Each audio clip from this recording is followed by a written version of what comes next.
Hello, everybody. Welcome to the Don't Be Ridiculous podcast, episode 83. Just shortly after the Celtics blowout win of the 76ers in Game 7 to put them in the Eastern Conference Finals. Um, you know, I, uh, after Philly blew Game 6, you had to think, they were probably in trouble and weren't going to get that opportunity again. Um, and Philadelphia hung in there in the first half. But my thought before the game going into it was James Harden's going to have a really good game. He's going to have to give you. I thought he'd have to have 30 points for them to have a chance because I thought that the home crowd you had to think Tatum would play better. I didn't think he would play like that.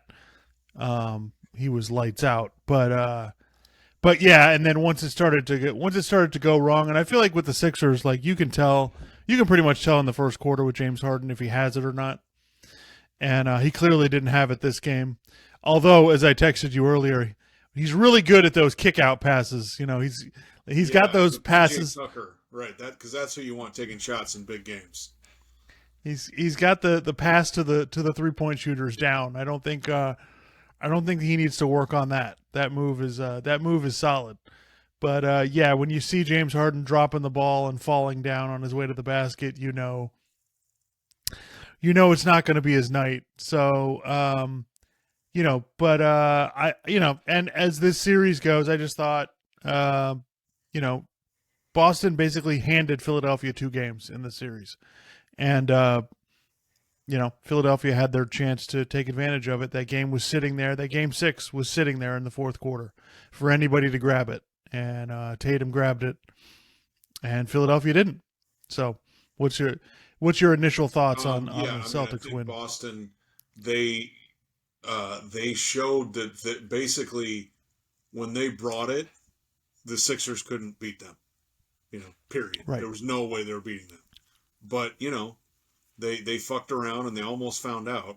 They got it to game 7, and granted they were at home, and yeah, I'm wondering.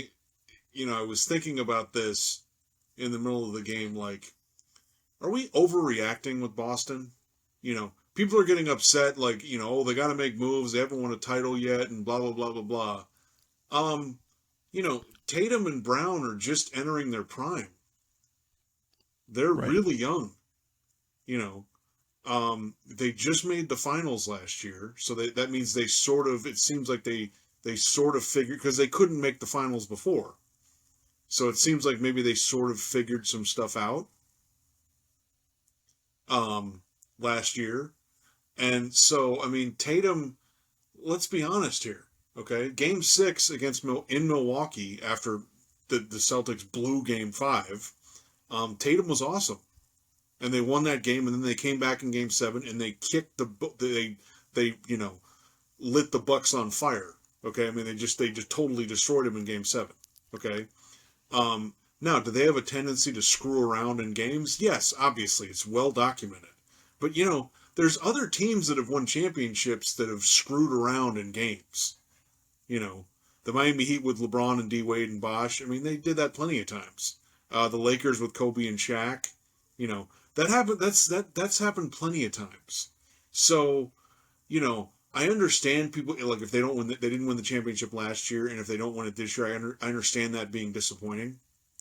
But at the end of the day, if you're thinking about making some sort of big move, it's got to be because you don't think that this team has the capability to win the championship.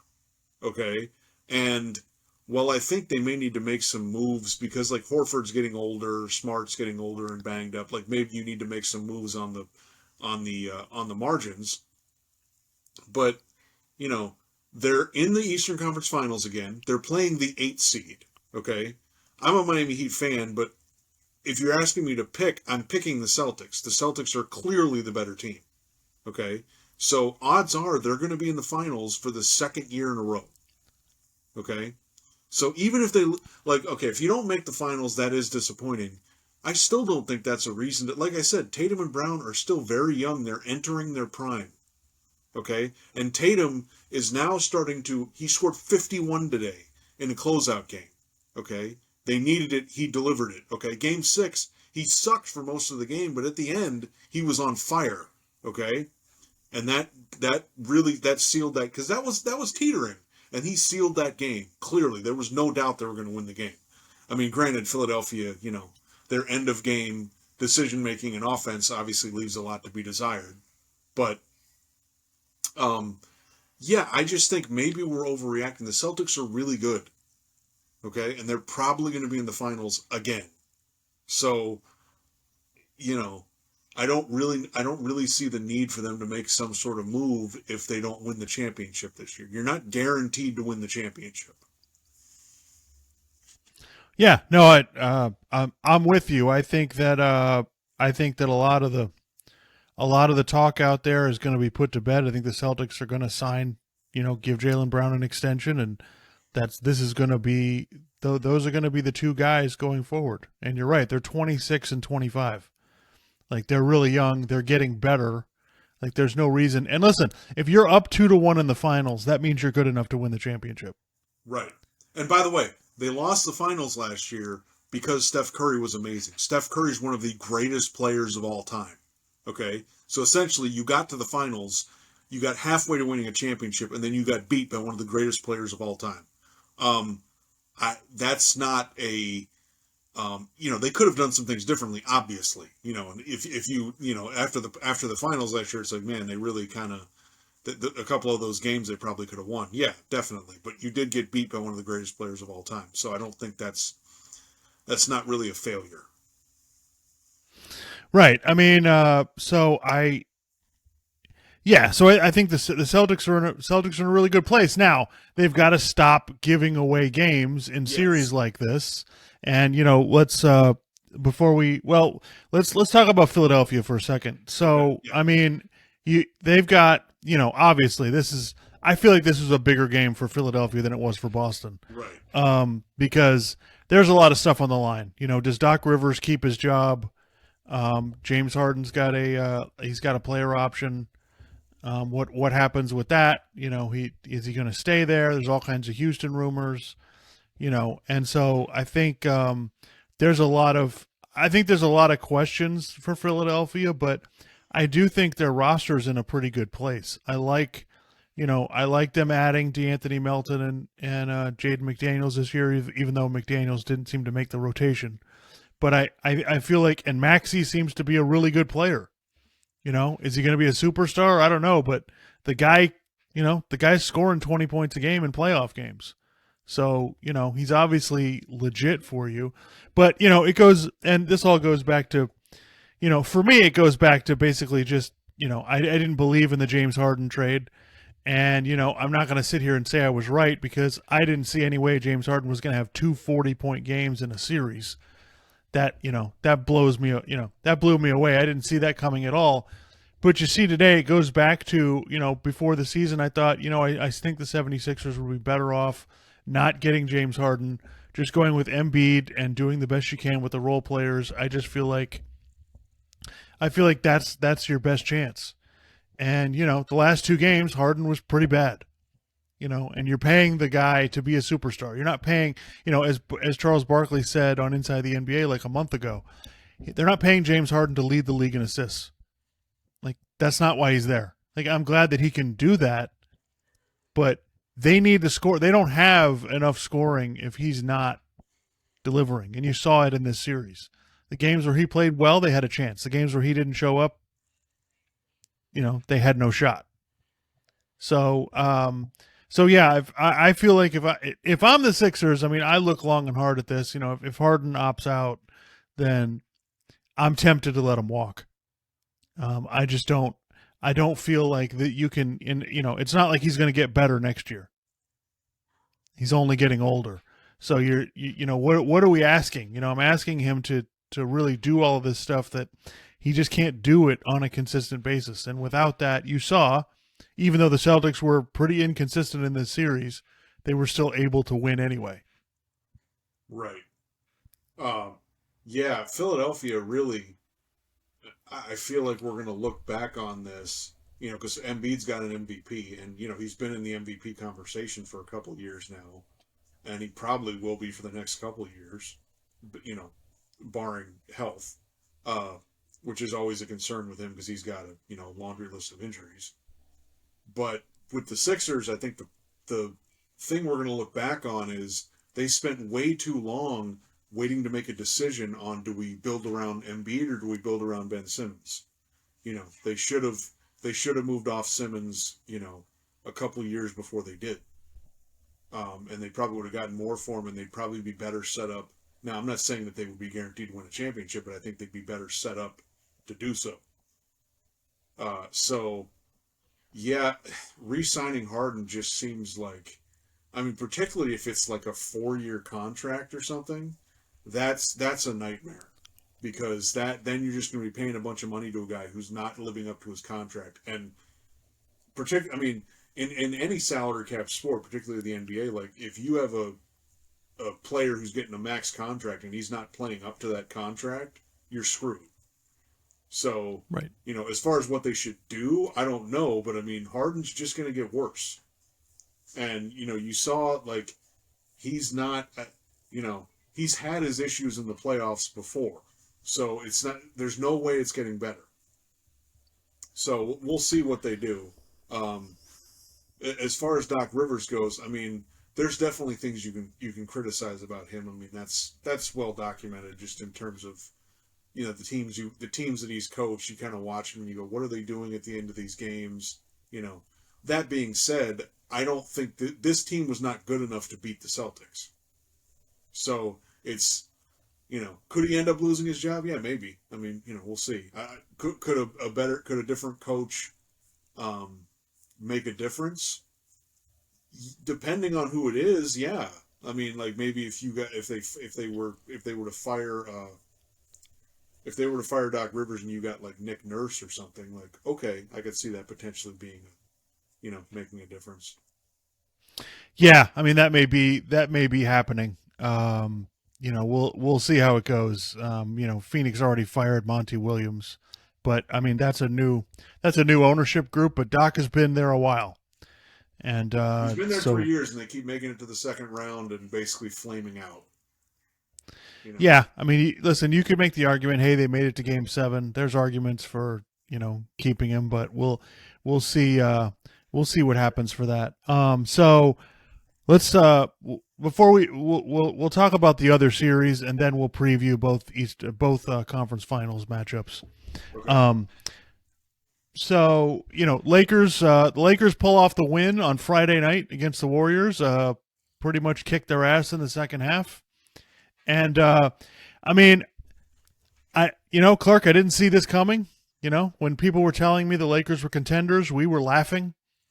But they're the only ones laughing now, because I'm really impressed with this Lakers team. I thought they really did a good job of getting everything they can out of it. And, I don't want to take the easy way out here, but I honestly think it's a credit to LeBron. I know Anthony Davis is probably the best player on the team now, but that the way that they played, his fingerprints on it, I feel like LeBron had his hands all over everything the Lakers did in that series. And it's really impressive. I thought, you and I talked about this, and we were worried about the Lakers being inconsistent, but we didn't factor in. We knew the Warriors had some, they had issues with turnovers, and they weren't consistent every game. But yeah, we really kind of underrated how inconsistent the Warriors are. Yeah. I mean, the Warriors they could not play the kind of defense that they needed to, and they didn't have the scoring that they needed. Klay Thompson's just not the same player that he was 3 or 4 years ago. So, and Wiggins was basically trying to get into shape, throughout the playoffs. And, he had some moments, in Game 5 against the Lakers, he was really good, but, it was too difficult for him to get going. And then it just became a problem where it's just like Steph's the only guy who's really threatening the defense, and that just makes the defense's job a lot easier. Yeah, I thought that you would get, the Warriors this whole series, you just had no idea what you were getting from any of the guys. Curry was giving you pretty much the same great game every game, and you had no idea what you were getting from Thompson, Wiggins, and Jordan Poole. I mean, he was scoreless in one of the games. Like he was really bad and really bad on defense, and it's it basically it puts sheds a completely different light on the Warriors. From last season, after they won the title, looking at it, you're going, man, this team should be really good because they still had the old guys and they had these young guys who were coming along. So you thought they'd be really good in the regular season, and they weren't. They were really bad, and to be honest, and so that's just something I didn't see coming. And so they were trying to kind of, make the best out of it, piece it together, when they got into the playoffs. And, it was it's one of those things where the signs were there, right? Game 6 against Sacramento, they completely, weren't ready to go and got run off the floor. And, so that made it, so it was kind of like, we thought the Lakers' inconsistency would really haunt them, but the Lakers were more consistent than the Warriors were. And, we could talk about the shooting. I mean, I thought in that, especially in the game 6, I thought the Warriors got plenty of open shots in the first half and couldn't make them. And, that's kind of what it came down to. The Warriors just could not get consistent enough contributions. And I also think it seemed to me, because the Lakers play more guys, they were a little fresher. I feel like the Warriors were kind of worn out when it got to the end of that series. I didn't feel like they had, they had the same level. And, when shots are not going in to that rate, it's, it has a lot of fatigue can have a part in it. Right. Your legs get tired. You're not getting the same bounce out of them. And, it ended their season. Yeah. I'll be honest with you. When we talk about the next series, I'm not picking the Lakers. I'm willing to die on this hill that I don't think the Lakers are going to win the championship. I might be wrong, but I do think it's interesting though that I think the foot injury for LeBron is obviously a big deal, and the fact that he pulled out the game that he did in Game 6, where that I was like, oh, that looks like LeBron. That's what I'm used to, right? So that tells me that it's either the foot injury or a combination of the foot injury and his age that he can't do that all the time. But the thing is, if he's got a few more of those games in him, then okay, yeah, I could see them winning the championship. Because that sort of brings them up another level. Because they do have some offensive issues; they're not necessarily consistent on offense. And we're gonna see again. It's not like Memphis and Golden State are really good defensive teams. So, and it's not like Denver necessarily is either, but I think they maybe match up, their perimeter defenders maybe match up better with the Lakers. So I think that's going to be interesting. Anyway, we'll talk about that looking ahead in the next series. But, yeah. So, the Warriors looking ahead, we talked about this before. I think it's clear now, the Warriors trying to get all these young guys and go with, drafting players instead of using those picks in a trade to try to get, players that are more on Steph Curry's timeline. I think that hurt him. And I think, and in defense, I've been thinking about this. In defense of the Warriors, like in 2020, we didn't know the Warriors were going to come back. Like we didn't know that they were going to be a championship team again. So I get them drafting Wiseman and I get them drafting Kuminga and trying to, supplement this team. But, this year, it's really disappointing that Steph Curry is as good as he is.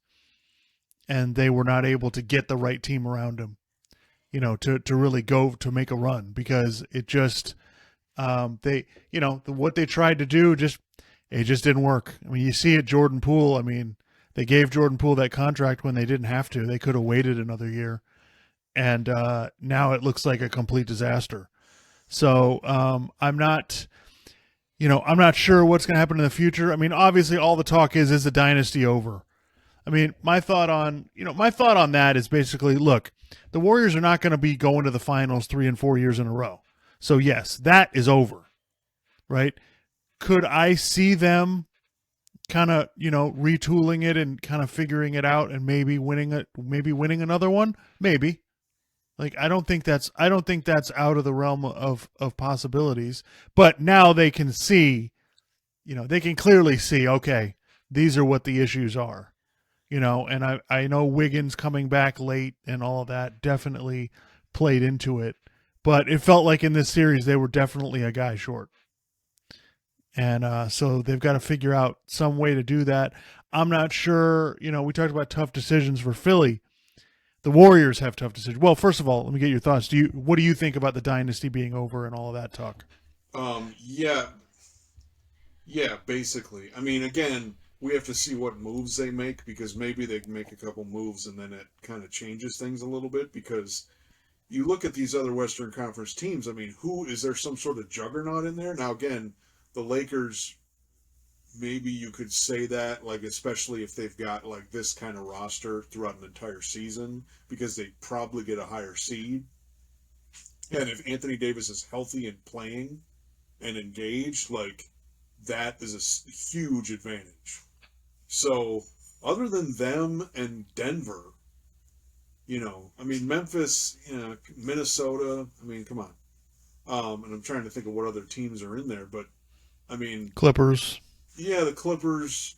Okay, the Clippers, I can see that if Phoenix. Kawhi's ever healthy, if Kawhi and Paul George are ever healthy at the same time.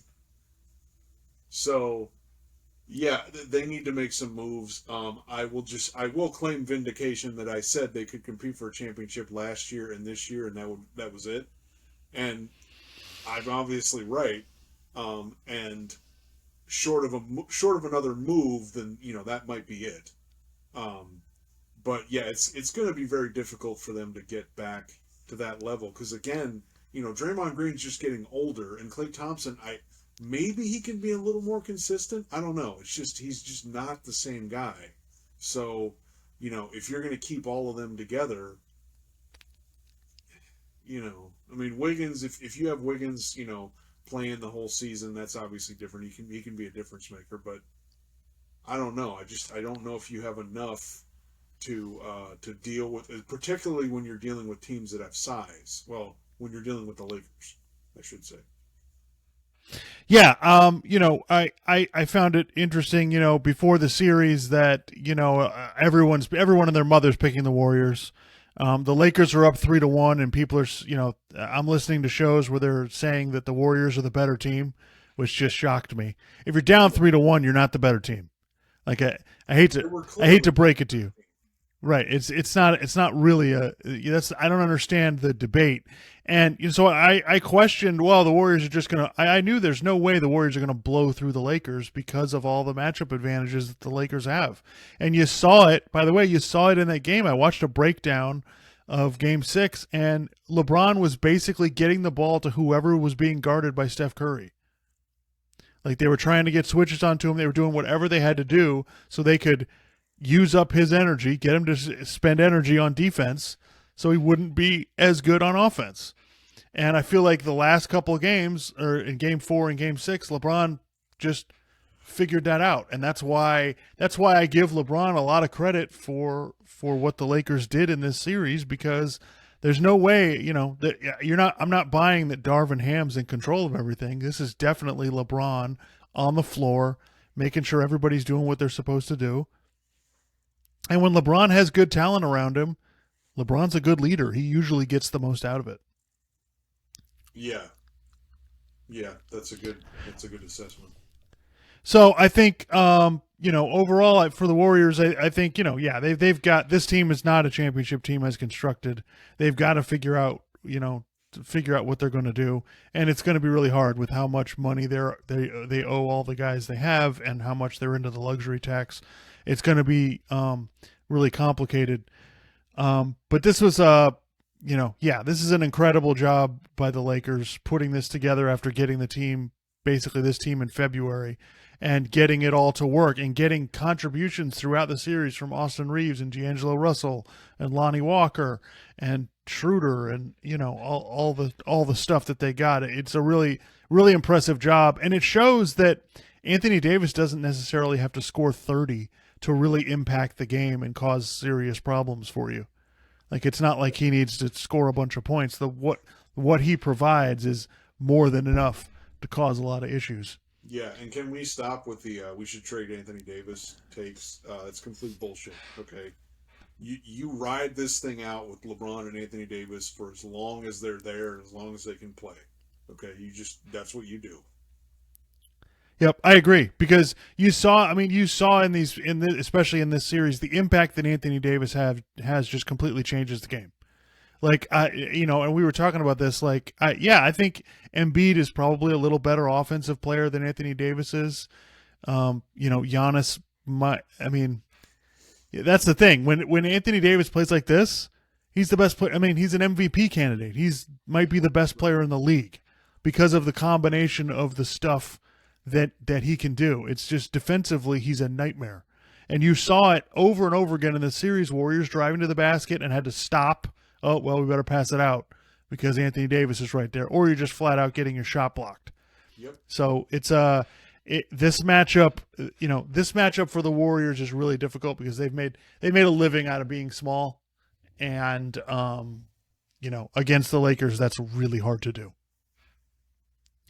All right, so let's talk about the Heat and the Knicks. This game was really bad. Eric Spoelstra said after the game that that this is a shout out to our team president Pat Riley with how this game looked because it was ugly as all hell. Nobody could hit any shots. The Knicks aren't a good shooting team anyway. The Heat haven't been a good shooting team the whole season. They've been okay in the playoffs. This game they were pretty bad. They made some shots when it counted.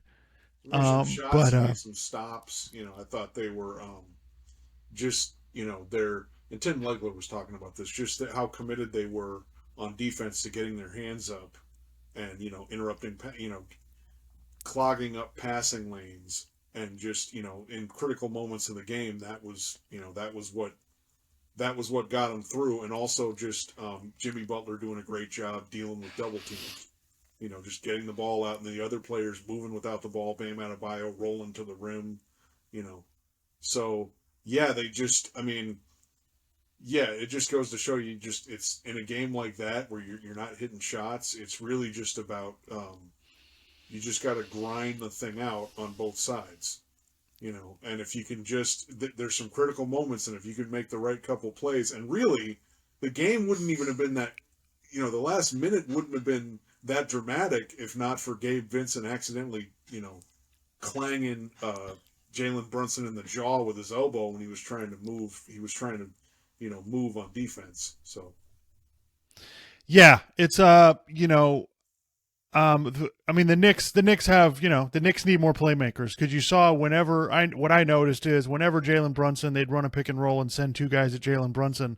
It's not like they had a guy they could pass to who then could make a play for him. And which is why Brunson had to play so many minutes and score all those points is because they just don't have enough, they don't have enough playmakers on their team. And it's an issue for them. I think, I thought it was a bit much that after the game, Stephen A. Smith is like, Julius Randle needs to go, get him out of here. It's like, I thought that was a bit excessive. Look, he didn't play well. Period.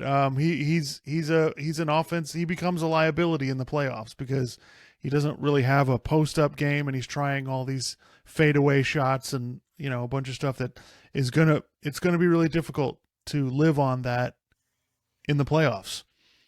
So I think for the Knicks, I think it's great that they got Jalen Brunson. They have a guy they can actually build around. I don't think he's a top 10 player or anything, but he's a guy that is additive that they can build stuff around. But they got to figure stuff out. I mean, they brought Julius Randle in, if you remember, when they couldn't get Kevin Durant or Kyrie Irving to go there. That was their last resort pick, and then they signed him to another contract. So the Knicks got to figure some stuff out. They have some nice young players, but it's just they're a year away from being a year away. Basically, it's kind of how I see it. Yeah, it's not really surprising. I think people knew that before the playoffs. That they don't have enough to get to that level, And also, it's just, some of it really was end of game stuff. against when you're playing Miami. Some of it was just end of game stuff. I just thought that Miami was able to execute more than the Knicks were at the end of some of the close games. On both ends of the floor. So, and that's credit to the players, but that's credit to coaching and having everybody be prepared for because that's the only way Miami's going to win, really. I mean, unless Jimmy Butler has a game where he just completely goes off. The other guys have got to be locked in on defense and offense and doing the right stuff. Otherwise, Now, again, I'm not picking them to beat the Celtics. Yeah. Okay. So, I mean, I thought, Miami is they started off the playoffs with some hot shooting. They've kind of come down off of that, especially the last couple games against the Knicks. So we'll see what happens with that. Also, Jimmy Butler is not the supernova volcanic hot that he was 4 or 5 games ago. So we'll see what happens there. But I mean, I can't.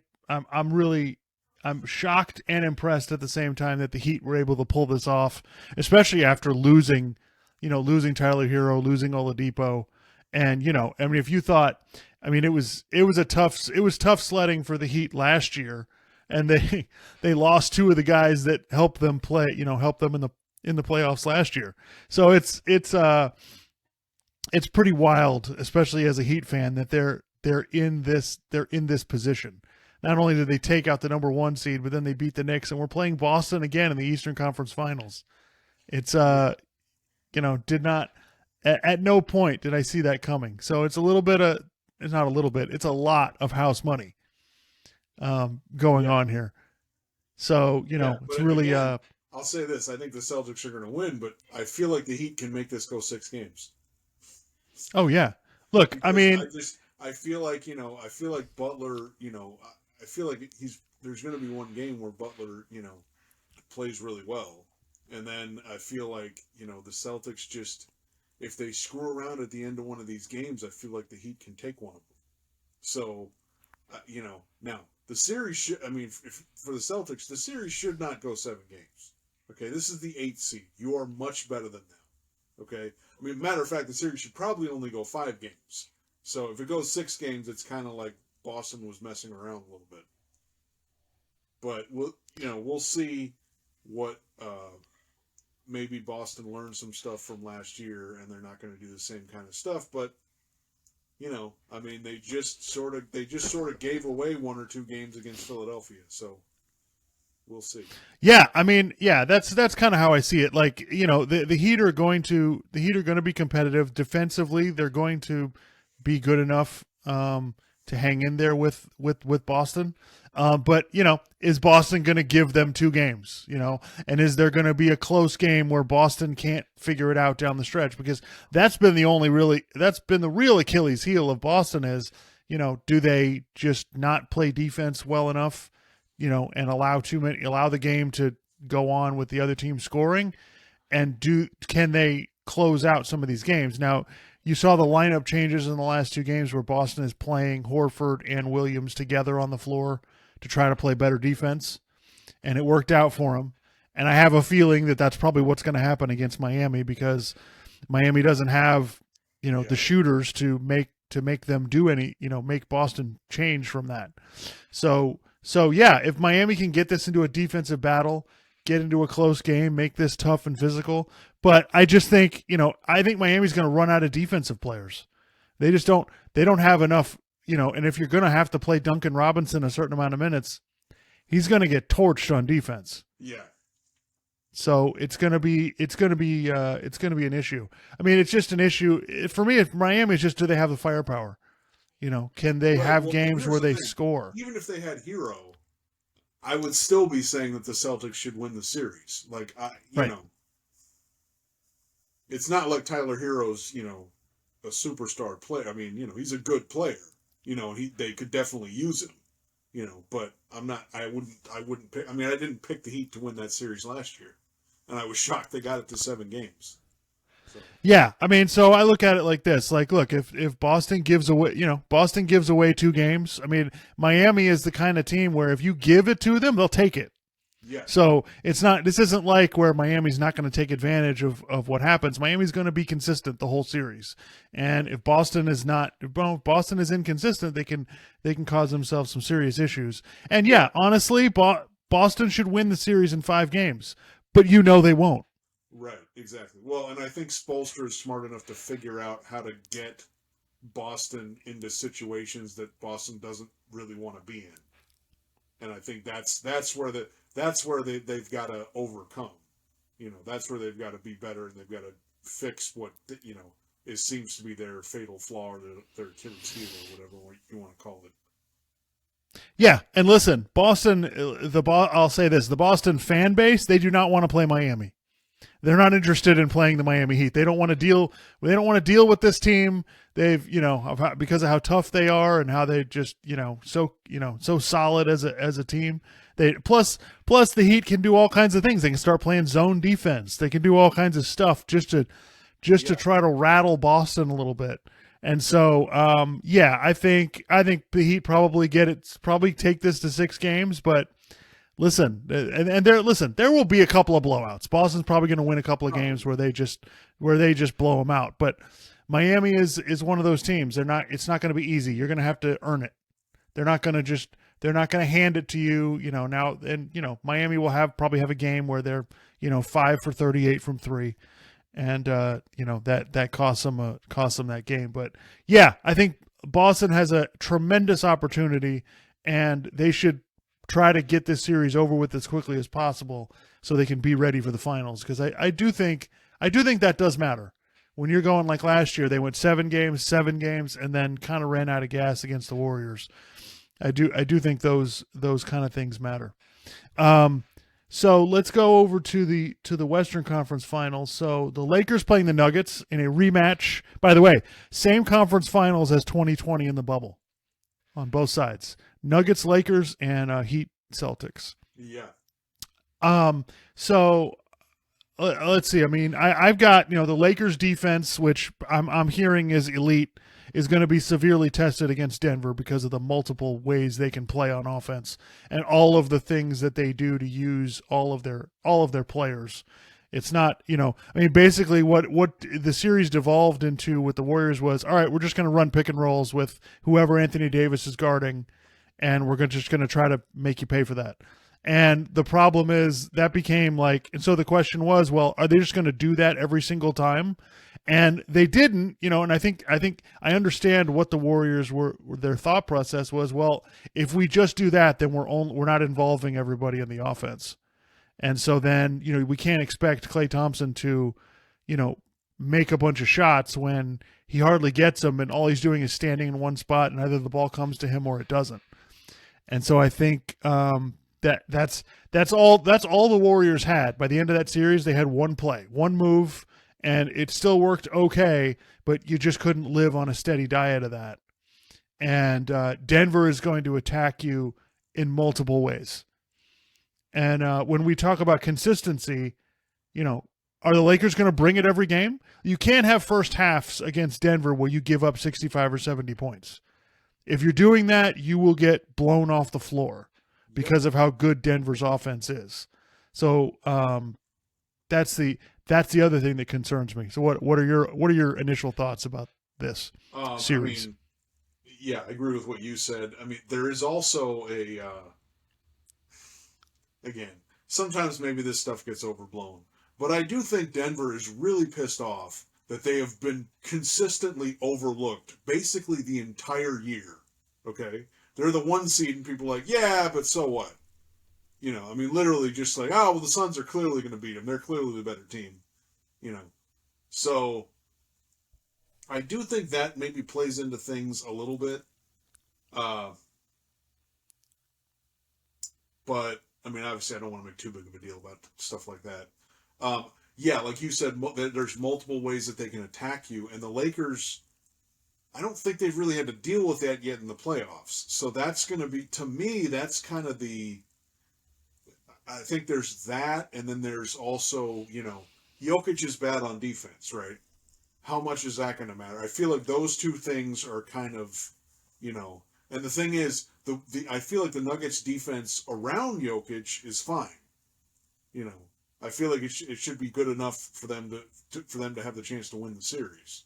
So yeah, really, it comes down to that. And I mean, you could almost say that maybe Jokic and Anthony Davis sort of cancel each other out, almost to an extent, right? I feel like it's going to come down to, Jamal Murray and the other guys on the Nuggets versus how many games like what we saw in Game 6 are you going to get out of LeBron, and then what are you going to get from the other guys? Are the other guys going to hit threes and hit shots when they need to? Yeah, I mean, I think what is different in this series, I think Jokic can really make Anthony Davis work. Right. Because now the Warriors moved him around a lot. They caused Anthony Davis to have to move up and back on all the pick and rolls and all the stuff they were doing. But for the most part, he was basically camped, in trying to be close to the paint the whole time, which he's good. That's going to be the case here, but that's because Jokic is going to be there.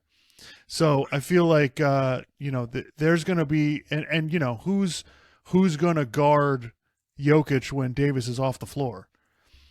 So I think that that matchup is going to be interesting. And Jokic on defense, he's not bad on defense. He's just not, a turnstile.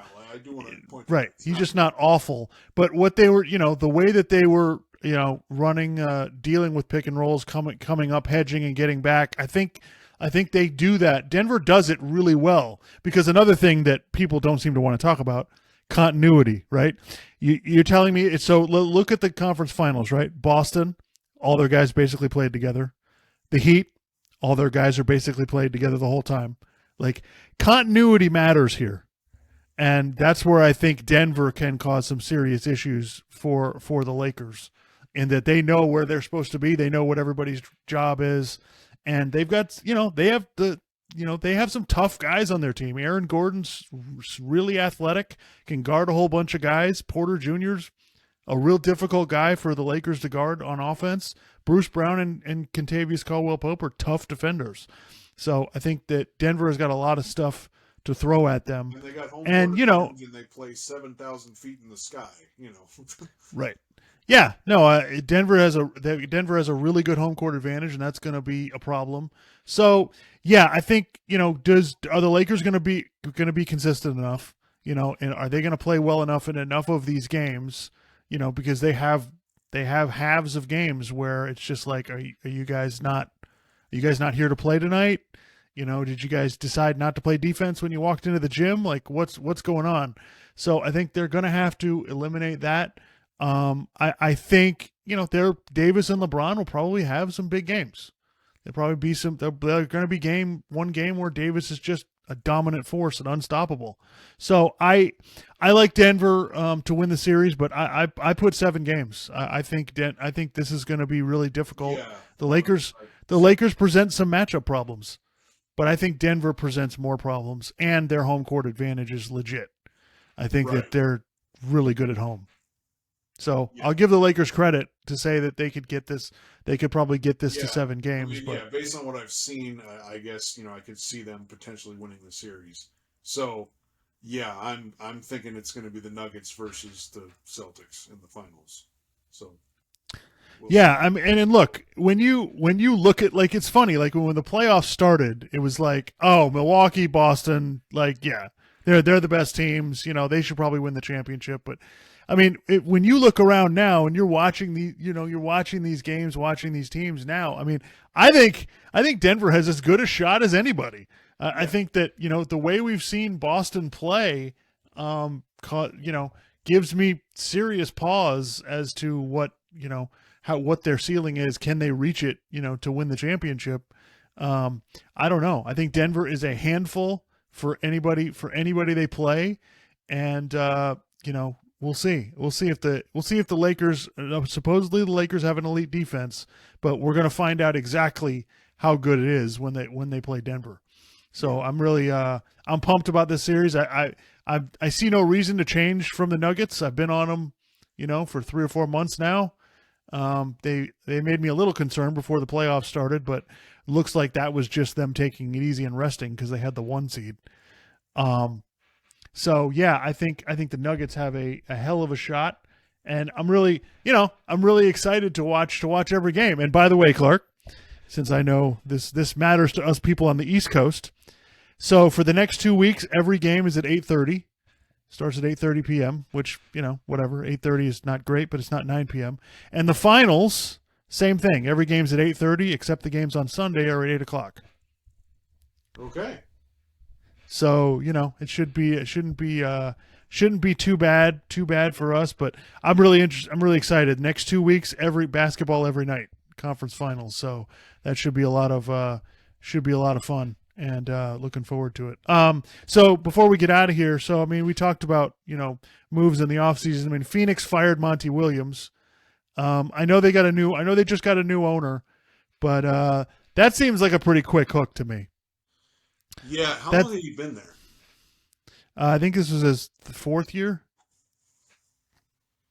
Oh, right. Okay, he was the coach in the bubble, and then they got Chris Paul the next year. They went to the finals, and then last year, and then this year. Okay. Yeah. It was tough for them to get enough out of the group that they had after they made that trade.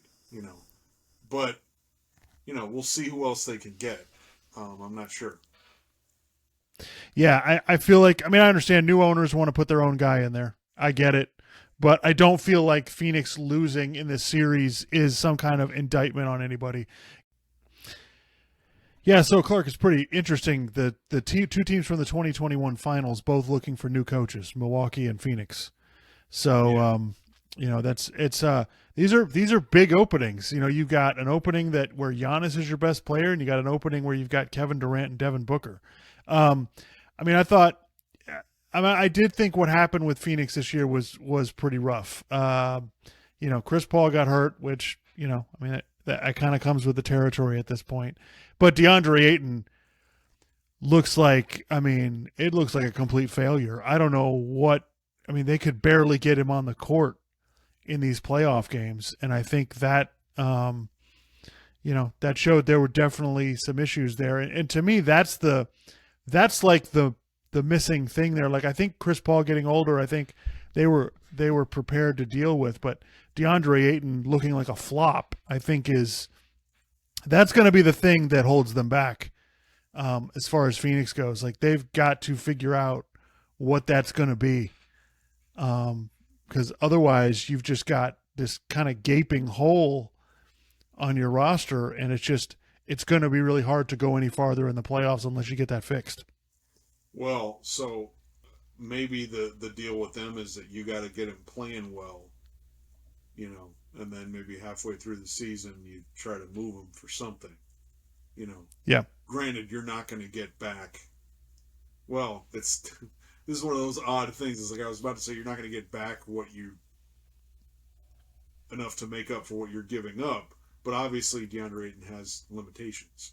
So, and they, the previous regime apparently didn't want to sign it, and then they decided to. Like, I don't understand why they did that. So, that's a huge problem. Plus, look, they need better role players. They need other guys who can hit shots. They need other guys who can play defense. Because you can't, Booker and Durant, and let's just take a second. Devin Booker is amazing. Okay, he's one of the best. Is he one of the top 10 players in the league? It's got to be close. Yeah. So he's really amazing. And Durant obviously showed you that he's still an elite scorer. So we'll see what Phoenix does. I said that I didn't think that they would win the championship because I just didn't think. I thought they kind of threw it together and they didn't have enough.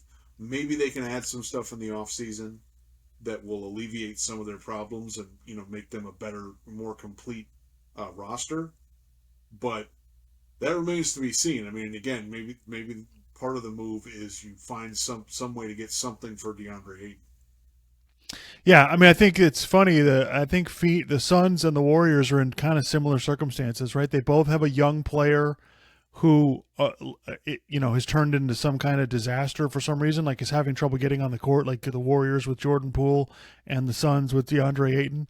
So they both have that problem. They both have an older player who's not able to do what he used to do. The Suns have Chris Paul, the Warriors have Klay Thompson. So it's interesting that they're in similar boats where it's like they have, at least one player, Suns have two that are still can be really good in playoff games, and the stuff they were counting on, maybe they can't count on that, and they've got to make other plans. So that gets it's going to be difficult for both those, all these teams we're talking about, but especially the ones that have to replace the coach, where Phoenix and Milwaukee have to replace the coach. Let me just point this out real quick about Phoenix, okay? For all the people that said the series was over once Chris Paul got hurt, you don't know what you're talking about, okay? That's not why they lost the series, okay? They lost the series because, first of all, the Nuggets are better than them. And Phoenix didn't have enough. There wasn't a lot of variety in the ways that they score. It was a lot of pull-up jump shots, and those are very hard. It's very hard to build a consistent offense that's going to be able to win a 7-game series around just pull-up jump shoot. And let's be honest here. They beat the Clippers because they didn't have Paul George, and Kawhi Leonard only played, one game? Yep. Yeah. That's why they beat the Clippers. It's not because they were demonstrably better than the Clippers. The Clippers, if they had Paul George and Kawhi, probably would have beaten Phoenix. So, right. Yeah, Chris Paul, and by the way, you can't be expecting a lot from Chris Paul anymore. He's just too old. Okay, he's had too many injuries. Great player, future Hall of Famer. Love watching him play, but come on, he's at the end here. There's very little. There's really only probably a couple years left for him. So.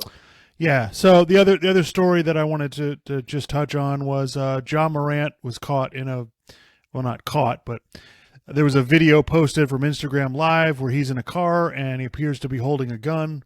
And I watched the video 2 or 3 times and it was kind of moving all over the place. I couldn't really tell, but on ESPN on NBA Countdown they slowed it down so you could actually see that it does look like he's holding a gun.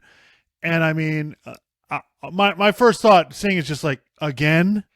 Like, really? Like, by the way, the thing with him suspension and the gun was 2 months ago in March. So it's not even 2 months and you're doing the same stuff that you shouldn't be doing. And here's something that bothers me, Clark, that this is a get off my lawn type of thing. Why are people posting things that you do, live for everyone to see?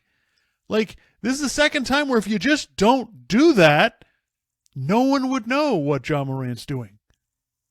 I'm just amazed at how people will just put stuff, out there for everyone to see for no reason. Yeah. Well, it's,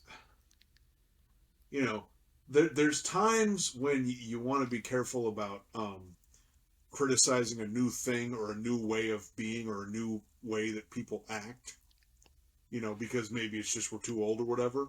But in this case, no. This is just stupid, okay? This is a stupid thing that young people do. It's like, when you're a teenager, like, imagine if when we were teenagers, we would do stupid shit and then post it on the internet. No, we wouldn't post it on the internet. We were trying to get away with it. Like, I thought that was the whole point, and it's like, why would you want all this bad stuff just hanging around? Like, why would you want videos and pictures of this on the internet? And the thing is that this, Ja Morant's generation and the generation behind him too, they've grown up where they just post everything online, and you just sometimes I feel like you try to tell them like, hey, other people can see that. It's almost like it doesn't register. It's like, well, yeah, other people can see it, but so what? This is me being 100. This is me being real. I got to keep it 100 or whatever So, yeah, that's really stupid. I don't understand the idea that, like, I can understand, like, posting the highlight reel, something really good happens, whatever, but, yeah, I don't know, and the thing is, it's not going to stop, because people... Well, go ahead. Well, but here's my thing, Clark, like, there's not that many athletes that are posting all the time. It's not everybody. I think 90% of athletes are just, they go home, they do whatever they do. They don't really... Like, I don't think it's universal that everybody's doing it. And he's doing it in ways that are really compromising to his life and his career. It's just kind of like, dude, this just happened. All you had to do, just lay low. Like, by the way, you want to go out and have fun with your friends? He wasn't doing anything wrong. the thing that was wrong was you posted it, for everybody to see, and that's where you're getting yourself into trouble.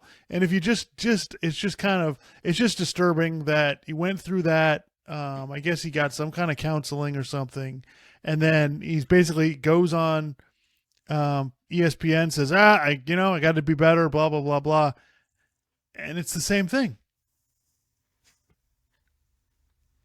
It's incredible. So I hope that, same as before. I hope that he gets it figured out, and I hope that. But I think the Memphis Grizzlies and the NBA have some. Yeah, there's probably going to be some sort of statement at least. Yeah, I mean this is not going to go well, and I really feel, it's kind of. I think that hopefully this is a growth opportunity for Memphis to get a hold of their franchise and, get it back on the right track, because this year ended badly. It did not go well. Everyone was complaining about him all year. They were fighting with Shannon Sharp on the sideline of the Lakers game. I mean, it's just been nonstop, nonsense with them. And I hope that they can get back to some kind of relevant. I don't think they will. I'm not positive. I mean, they're also it doesn't. John Morant just said they're like, so who do you think you have to compete with? He goes, oh, we're fine in the West.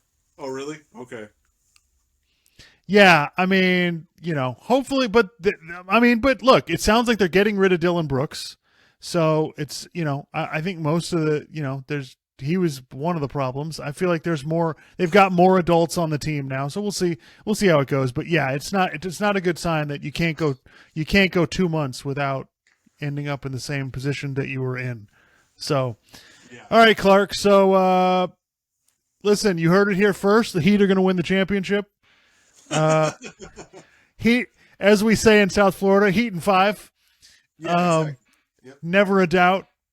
But anyway, yeah. So I'm really looking forward to this. I think these two series are going to be really fantastic. So, yeah, it's going to be fun. All right. Before we get out, you watching anything on TV, Clark? Any TV recommendations? I don't know. I've been watching Naked and Afraid.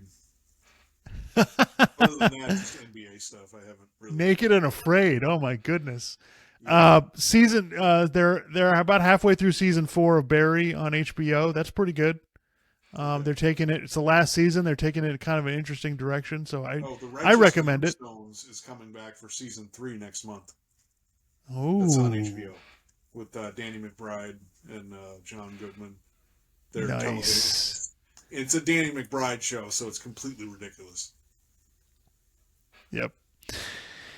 All right, folks. So we'll see you next time. Get you a conference finals update next weekend, and we'll see how it goes. All right. Go Heat. Go Nuggets.